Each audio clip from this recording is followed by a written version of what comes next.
शापित वसू आता गंगा देवीची प्रार्थना करत होते।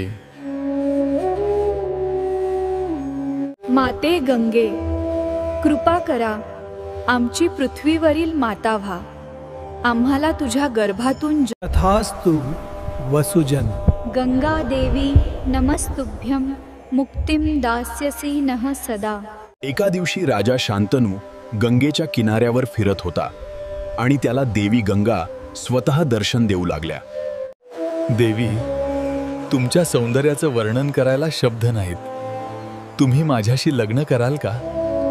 राजन, पण अट आहे ते, माझ्या कृतींवर प्रश्न विचारू नकोस। तथास्तु देवी, मी तुझी अट मान्य करतो। वचानम धर्ममूलम स्यात् तद्भंगम विनाशका। काळ पुढे सरकला। पृथ्वीवर राजा शांतनू आणि गंगादेवी यांचा विवाह झाला। गंगेने आपल्या पहिल्या पुत्राला हळुवार पाण्यात सोडलं आणि त्या क्षणी नदीचं पाणी तेजोमय झालं। गंगा 7 पुत्रांना जन्म दिला आणि लगेच त्यांना नदीत विसर्जित केले।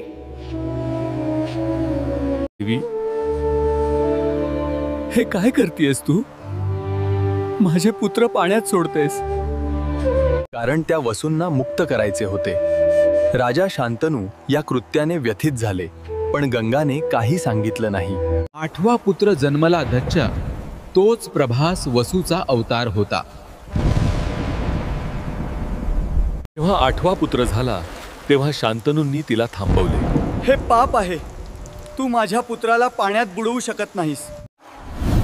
तेव्हा गंगादेवीने आपले दिव्य रूप दाखवले आणि म्हणाली, राजन, हे सर्व अष्टवसू होते, 7 मुक्ती दिली, पण हा 8वा प्रभास अब दीर्घ जीवन जगेल, याचे नाव देवव्रत असेल। तोच पुढे भीष्म म्हणून प्रसिद्ध होईल। प्रकारे प्रभास वसू पृथ्वीवर देवव्रत म्हणून जन्माला आला। त्याचं जीवन वचन, संयम, निष्ठा आणि धर्मयुद्धाचं प्रतीक बनले। त्याने आयुष्यभर ब्रह्मचर्याचा व्रत घेतला आणि भीष्म अगला म्हणजे भयानक व्रतधारी ईश म्हणून ओळखला गेला। दैवत असो वा मानव भुलर, कर्माच्या परिणामापासून कोणी सुटत नाही, पण सत्य, भक्ती आणि शौर्याने प्रायश्चित्त करता येतं। ही कथा आहे भीष्माचार्यांच्या मागील जन्माची।